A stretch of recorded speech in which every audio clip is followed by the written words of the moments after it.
como vai você? Eu espero que todos que nos assistem aqui pelo portal Semeador.net estejam bem.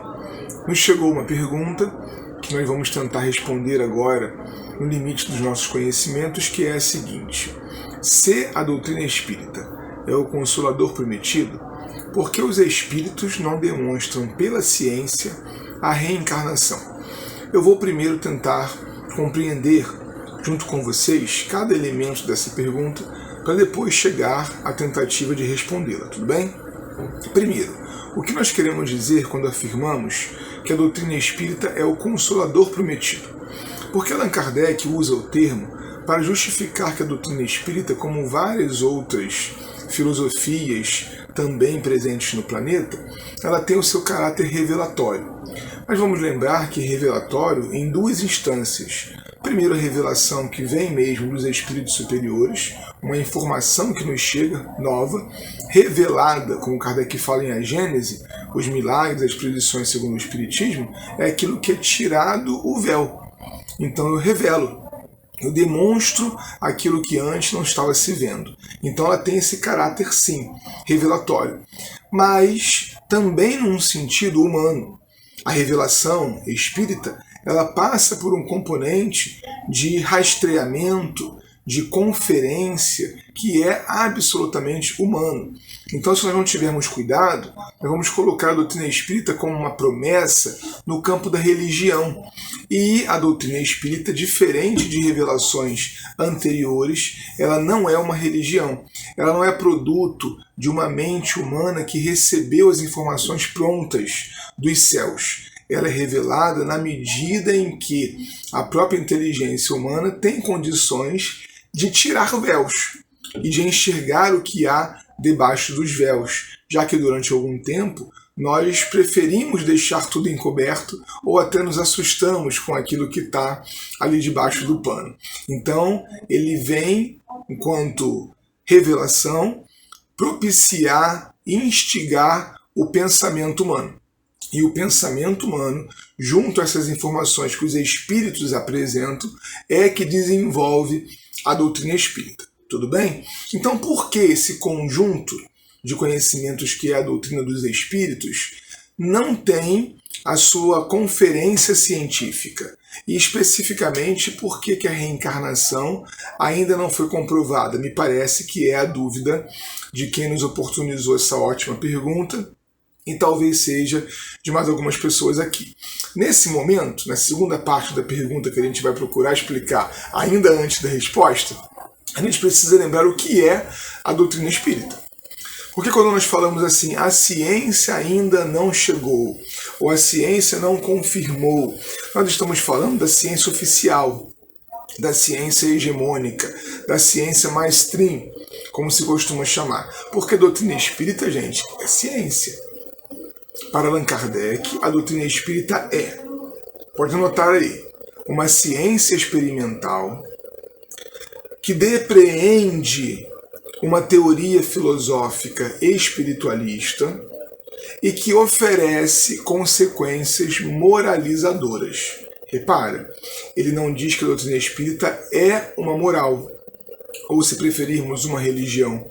Ele não diz nem que a doutrina espírita é uma filosofia. A doutrina espírita é uma ciência experimental, empírica, que procura, nos seus meios de observação de quê? Qual é o objeto da doutrina espírita, qual é o objeto do espiritismo? Os espíritos e a relação entre encarnados e desencarnados. Observando isso, a ciência experimental, ela depreende dali uma filosofia. Nessas múltiplas revelações, por exemplo, as perguntas do Livro dos Espíritos, a gente vai entendendo as coisas, as leis, o universo de uma outra forma.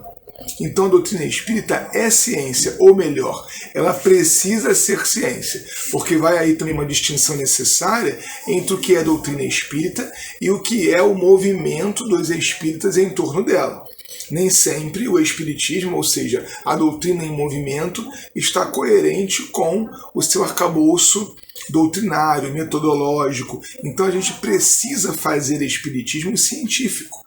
no sentido de experimentar a mediunidade, de conferir a mensagem que vem dos espíritos, de confrontá-la com os textos doutrinários. Não é falta de caridade analisar a mensagem mediúnica. Aliás, é caridade analisar a mensagem mediúnica, porque se nós entendermos que um médium, oferecendo uma mensagem, ele detém a verdade e deve nos dar uma diretriz do que fazer, está tudo errado. Pensando no método kardeciano, que era do controle universal do ensino dos espíritos, ou seja, colocar realmente em confrontação as diversas mensagens para dali tirar a unidade, para dali extrair então o conjunto de ensinamentos que aquelas respostas podem oferecer. Entendida a pergunta, a meu ver, é claro que eu posso estar interpretando-a erradamente, mas entendida a pergunta, vamos à resposta. Por que os espíritos não forçam uma descoberta por parte da ciência da reencarnação? Gente, nós precisamos dar um passo um pouquinho atrás para enxergarmos que essa não é uma problemática da ciência e nem exatamente da doutrina espírita, mas um problema que nós espíritas temos criado. Porque a reencarnação em Allan Kardec, acompanha comigo o raciocínio, a reencarnação em Allan Kardec é uma hipótese. Na melhor das interpretações, é uma teoria da reencarnação. Passa pela lógica, né, faz sentido, não entra em confronto com nenhuma outra informação já confirmada, mas ela, reencarnação, não é confirmada por Allan Kardec. Tanto é que dos conceitos espíritas gerais, a gente só tem a reencarnação nomeada por Allan Kardec em O Livro dos Espíritos de dogma. Dogma? Meu Deus, mas por que dogma? Não dogma no sentido da indiscutibilidade de um conceito, né? Como, por exemplo, o Papa é infalível no campo da religião católica, que nós respeitamos muito, a palavra do representante máximo da igreja é a definitiva, porque ele é representante de Deus na Terra.